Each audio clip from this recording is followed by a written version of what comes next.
ज्योतिष रतन केंद्र चैनल पर हमारे आप सभी प्रिय दर्शक गणों का बहुत बहुत हार्दिक स्वागत और अभिनंदन।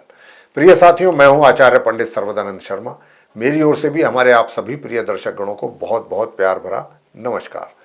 साथियों, आज भी हम आपके सम्मुख आए हैं आपका अपना मासिक राशिफल लेकर के, जो कि फरवरी 2026 का है। और इस फरवरी 2026 के मंथली राशिफल के माध्यम से इस कार्यक्रम के दौरान हम ये जानने की कोशिश करेंगे कि जो हमारे आप मकर लगन राशि के जातक हैं, जिनका कैप्रिकॉर्न असेंडेंट है, उनके लिए ये फरवरी 2026 कैसा रहेगा, कितने शुभ और कितने अशुभ परिणामों की प्राप्त होने की संभावना बन रही है। और ये सब निर्भर करता है ग्रहों की स्थिति पर। और साथियों, ग्रह जो हैं 9 ग्रह हैं, उन 9 ग्रहों में ना तो सब बहुत अनुकूल होते हैं, ना ही प्रतिकूल होते हैं, ना बहुत अच्छे होते हैं, ना बहुत खराब होते हैं। कुछ अच्छे होते हैं, कुछ खराब होते हैं। तो जैसी ग्रहों की स्थिति होती है उसी के अनुसार जातक को उसके जीवन में रिजल्ट्स मिलते हैं। तो यहाँ पर इसीलिए हम आपको अवगत कराते हैं संक्षेप में ग्रहों की स्थिति से, कि ताकि हमारे जातकों को भी ये पता लगे कि भाई, अगर फरवरी 2026 के राशिफल की चर्चा हो रही है तो इस महीने में कौन से ग्रह ऐसे हैं कि जो आपके लिए अशुभ परिणाम देने जा रहे हैं, कौन से ऐसे हैं जो आपको शुभ परिणाम देने जा रहे हैं। अब जो अंत में हम आपको उपाय देते हैं वो अशुभ परिणामों को, मतलब अशुभ ग्रहों को शांत करने के लिए ही देते हैं, ताकि आप उनको करके अपने अशुभ ग्रहों को शांत कर सकें। तो इसके पीछे जो हमारा उद्देश्य है, ग्रहों की जानकारी देने का जो ये उद्देश्य है, वो यही है कि कम से कम जब आपको ये पता होगा कि हमारा ये ग्रह अनुकूल नहीं है, इसीलिए गुरुजी ने हमें ये उपाय दिया है इसके लिए, तो आप उसको बहुत श्रद्धा से नियमित रूप से करेंगे। और जब ये करेंगे, ऐसे करेंगे, तो परिणाम आपके सामने होंगे सकारात्मक। यही एक उद्देश्य है और दूसरा कोई उद्देश्य नहीं है ग्रहों की जानकारी देने के पीछे। तो साथियों, सबसे पहले आइए बात करेंगे। ठीक हमारे पीछे चार्ट डिस्प्ले हो रहा है स्क्रीन पे, यह आप मकर लगन राशि के जातकों का ही चार्ट है।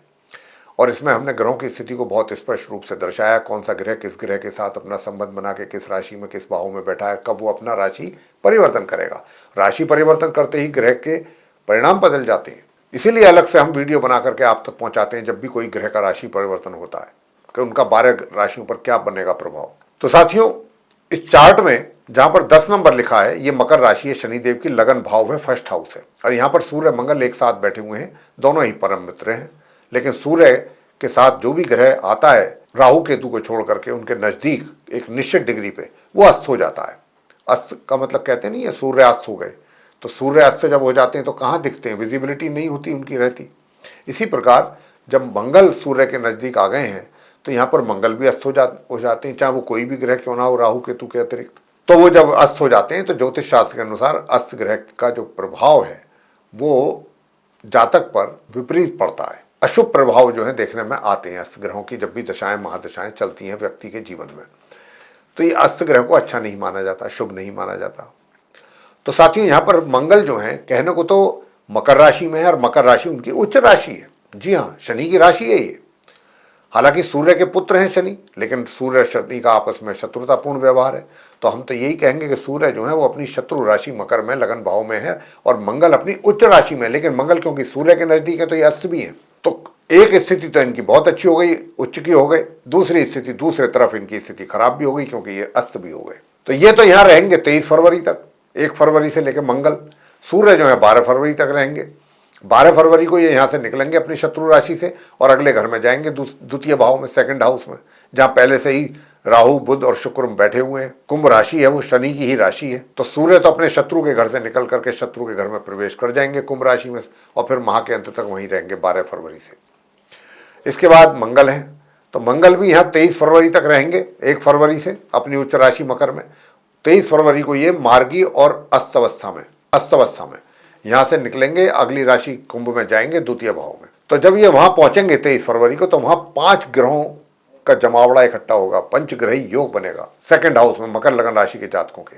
तो क्या परिणाम निकल करके आएंगे वो तो चर्चा का विषय है। कुछ अच्छे राजयोग भी बनेंगे, कुछ ऐसे मतलब एक तरीके से दुष्प्रभाव देने वाले भी योग बनेंगे। तो यहाँ पर सूर्य और राहु का संबंध, मंगल और राहु का अंगारक योग, जो शत्रु ग्रह हैं आपस में उनके साथ तो दुष्प्रभाव ही बनेगा रिजल्ट्स के तौर पे, और जो मित्र ग्रह हैं या नॉर्मल हैं उनके साथ जो है रिजल्ट्स उनके द्वारा नॉर्मली मिलेंगे।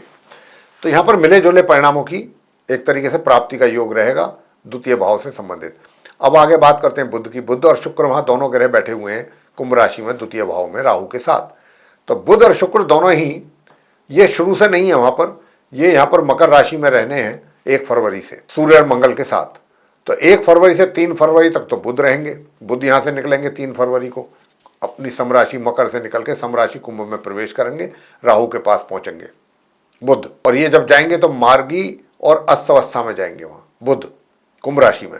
लेकिन ये 8 फरवरी को उदित हो जाएंगे। 8 फरवरी को उदित होकर के बुध जो हैं वो फिर 26 फरवरी को ये वक्री हो जाएंगे, उल्टी चाल चलेंगे, और 28 को ये दोबारा अस्त हो जाएंगे। मैं कह सकता हूं कि 8 फरवरी से और 26 फरवरी के बीच का जो समय होगा वो बुध की स्थिति काफी अच्छी होगी सेकंड हाउस में। उसके बाद तो फिर इनकी स्थिति काफी वीक होने वाली है, अस्त भी हो जाएंगे, उल्टी भी चाल चलेंगे 26 फरवरी से। तो वो स्थिति फिर इनकी अच्छे रिजल्ट देने की स्थिति में बुध नहीं रह पाएंगे। शुक्र की बात कर लेते हैं। शुक्र भी 5 फरवरी को अपनी मित्र राशि मकर से निकल करके अपनी मित्र राशि कुंभ में प्रवेश करेंगे मार्गी और उदित अवस्था में, और फिर माह के अंत तक वहां बने रहेंगे बुध भी शुक्र भी। तो इस प्रकार से जो है राहु की बात कर लेते हैं। राहु की ये मित्र राशि है कुंभ, क्योंकि शनि उनके मित्र हैं, शनि की राशि है। तो राहु तो यहाँ बने रहेंगे पूरे माह फरवरी में, इसी घर में इसी राशि में बने रहेंगे। तो एक समय ऐसा आएगा कि 2 ग्रही योग बनेगा, फिर त्रिग्रही बनेगा, चतुर्ग्रही बनेगा, और फिर पंचग्रही बनेगा। लेकिन इनके फायदे और नुकसान क्या क्या होंगे रिजल्ट्स के रूप में, वो हम बात करेंगे आगे आने वाले चर्चा का जो विषय है यही है। इसके बाद बात करते हैं शनि की। शनि जहां पर 12 नंबर लिखा है, मीन राशि है गुरु बृहस्पति की, सम राशि है शनि की, ना मित्र है ना शत्रु है, थर्ड हाउस है ये तृतीय भाव। शनि यहाँ पर मार्गी और उदित अवस्था में अच्छी स्थिति में है, बने रहेंगे पूरे माह इसी प्रकार। अब आगे बात करेंगे गुरु बृहस्पति को लेकर। तो जहां बृहस्पति बैठे हैं वो छठा भाव है और 3 नंबर लिखा हुआ है, ये मिथुन राशि है बुध की, और इसी में यह हालांकि शत्रु राशि मानते हैं बृहस्पति इसको अपना, तो शत्रु के घर में बैठे हैं, लेकिन उल्टी चाल चल रहे हैं, वक्री स्थिति में है, साथ में उदित हैं। लेकिन ये स्थिति इनकी पूरे माह इसी प्रकार इसी राशि में बनी रहेगी। आगे केतु को लेकर के बात करेंगे। केतु जहां पर 5 नंबर लिखा है, अष्टम भाव है, सिंह राशि है सूर्य की, और सूर्य केतु आपस में शत्रु हैं। तो यहाँ पर केतु हम यही कह सकते हैं अष्टम भाव में बने रहेंगे पूरे माह अपने शत्रु की राशि सिंह में। तो साथियों, इन ग्रहों की स्थिति के आधार पर अब क्या परिणाम निकलने वाले हैं इसकी चर्चा अब आपसे हम करने जा रहे हैं, और अंत में देंगे वो उपाय कि जिनको करने से आपको बहुत अच्छा लाभ प्राप्त हो सकता है। तो साथियों, जैसा मैंने अभी आपको बताया कि सूर्य और मंगल जो हैं माह के मध्य तक तो इनका संबंध रहेगा यहाँ लगन भाव में। निश्चित रूप से आपके मान सम्मान में वृद्धि होगी, मान सम्मान में आपके वृद्धि होगी, और चीज़ों को लेकर के आपका जो माथा है, सर, वो गर्व से ऊंचा रहेगा। कुछ ऐसे कार्य भी होंगे आपके जीवन में कि जिनके कारण आपको काफ़ी गर्व महसूस होगा। और मैंने जैसा कहा कि भाई मान सम्मान की प्राप्ति का तो योग है ही, विशेष रूप से माह के मध्य तक। लेकिन माह के मध्य से माह के अंत तक का जो समय है उसमें आपको थोड़ा अपना व्यवहार, अपनी वाणी पर नियंत्रण रखने की आवश्यकता है। अब आगे बात करते हैं कि भाई ये तो मान सम्मान की बात हो गई, आपके करियर में किस प्रकार के रिजल्ट्स आपको मिलेंगे। तो मैं यही कहूँगा कि सामान्य से मध्यम के बीच में ही आपको अपने कार्य क्षेत्र और अपने प्रोफेशन या करियर में रिजल्ट्स मिलने जा रहे हैं। इनकम की भी बात कर लें तो इनकम की भी अगर मैं बात करूं, इनकम भी मध्यम रूप से आपके हाथों में आती रहेगी, मध्यम रूप से, और आपके कार्य पूरे होते रहेंगे, आवश्यकताएं पूरी आराम से होती रहेंगी। सुख सुविधाओं का भी लाभ आपको मिलेगा। और मैं आप मकर लगन राशि के जातकों से कहता हूं कि 1 फरवरी से 23 फरवरी के बीच में अगर आपने लिए कोई फ्लैट खरीदना है या कोई प्रॉपर्टी खरीदना है या अपनी प्रॉपर्टी को सेल करना है तो आपके पास ये बहुत अच्छा समय है। 1 फरवरी से 23 फरवरी के बीच ये डील अगर आप करते हैं इस ड्यूरेशन में, आपके लिए लाभकारी रहेगी। सुखों में आपके वृद्धि होगी निश्चित रूप से, खासतौर से 1 फरवरी से 23 फरवरी के बीच में। साथियों, अब आपसे बात करेंगे कि भाई सेविंग्स कैसी रहेंगी। तो देखिए, जहाँ तक सेविंग्स का प्रश्न है, सेविंग्स का ऐसा रहेगा कि कभी हो गई, कभी नहीं हुई, और कभी पैसा भी निकालना पड़ गया वापस थोड़ा बहुत। तो ये कई प्रकार की स्थिति धन को लेकर के है। उधर जो घर परिवार के लोग हैं उनके साथ भी मैं आपको बताना चाहूँगा कि एक तरफ तो आपका व्यवहार, चाहे सोशल सर्किल हो चाहे आपका फैमिली मेम्बर्स हो, उनके साथ अच्छा रहेगा। कहीं कहीं कुछ कड़क भाषा का भी इस्तेमाल आपके द्वारा किया जा सकता है, जिसको आप स्ट्रेट फॉरवर्ड के रूप में भी बोल सकते हैं कि ऐसी भाषा जो किसी सामने वाले को हर्ट कर सकती है, वो भी बीच बीच में। लेकिन बाद में आप चीज़ों को ना एक तरह से मरहम लगा करके चीज़ों को सेट भी करना चाहते हैं, वो भी आप करेंगे। तो साथियों, यहाँ पर रोमांस की भी बात कर लेते हैं। रोमांस कैसा रहेगा आप लोगों के बीच में? रोमांस बहुत अच्छा चलने वाला है, और ये जो रोमांस है खास तौर से कब अच्छा चलेगा ये मैं बता दूं, 23 फरवरी से और माह के अंत के बीच में, या तो शुरू के 5 दिन फरवरी के, शुरू के 5 दिन 1 तारीख से 5 फरवरी के बीच, या फिर 23 फरवरी से माह के अंत के बीच में।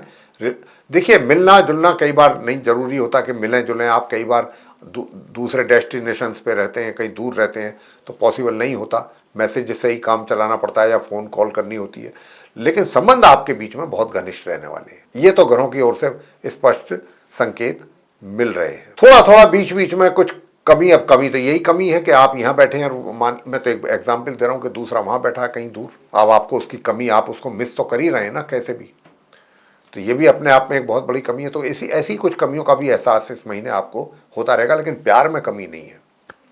दूसरी बात कि विवाह का योग है कि नहीं है, विवाह का योग नहीं है साथियों मकर लगन राशि के जातकों के लिए। अब आगे बात करते हैं वैवाहिक जो लोग हैं, विवाहित, जिनका वैवाहिक जीवन को लेकर के बात करेंगे हम, और वो ये है कि अपने वैवाहिक जीवन को लेकर के इस महीने, पूरे ही महीने बहुत सजग और सावधान रहिएगा। वैवाहिक सुखों में कमी के भी संकेत मिल रहे हैं।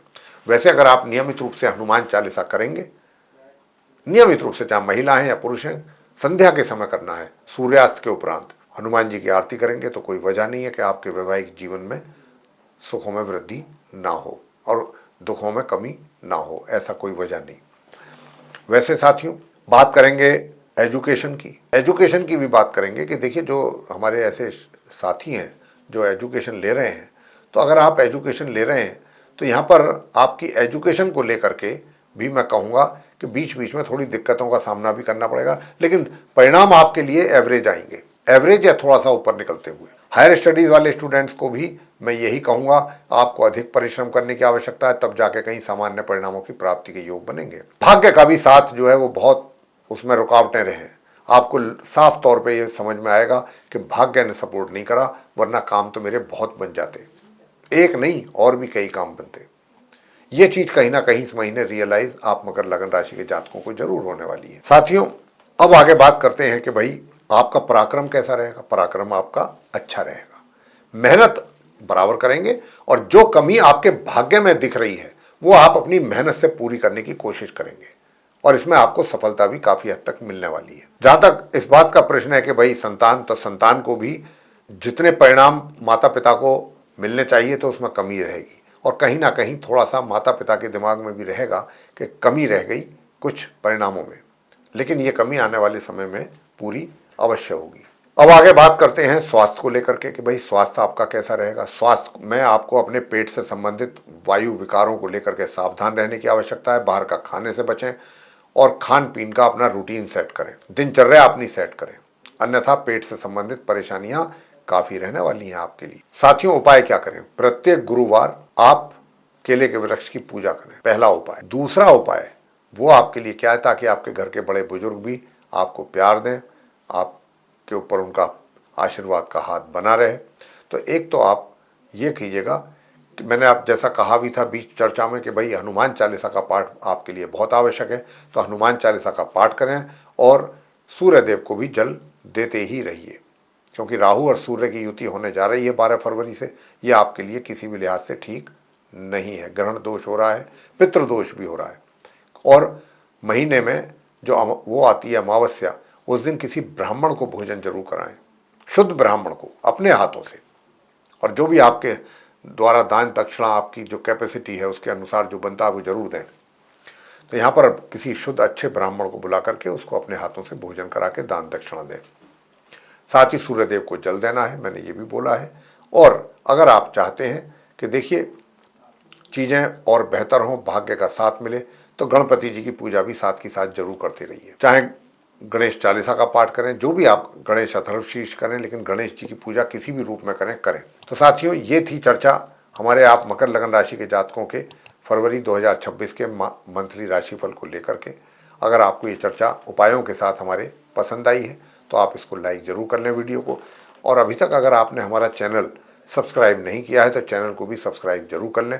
अधिक से अधिक मात्रा में वीडियो शेयर करें ताकि दूसरे लोग भी इस जानकारी का लाभ ले सकें। और अगर आप चाहते हैं कि आने वाले दिनों में जो भी वीडियोस हमारे बनेंगे एस्ट्रोलॉजी से रिलेटेड, वे भी सब एक एक करके आप तक पहुँचें, उनका भी समय पर आपको लाभ मिले, तो फिर बेल आइकन प्रेस जरूर कर दें। इसी के साथ अब हम इस कार्यक्रम को समाप्त करने की अपने आप सभी प्रिय दर्शक गणों से लेंगे इजाजत। आप सभी का सहृदय बहुत बहुत धन्यवाद। जय माता दी।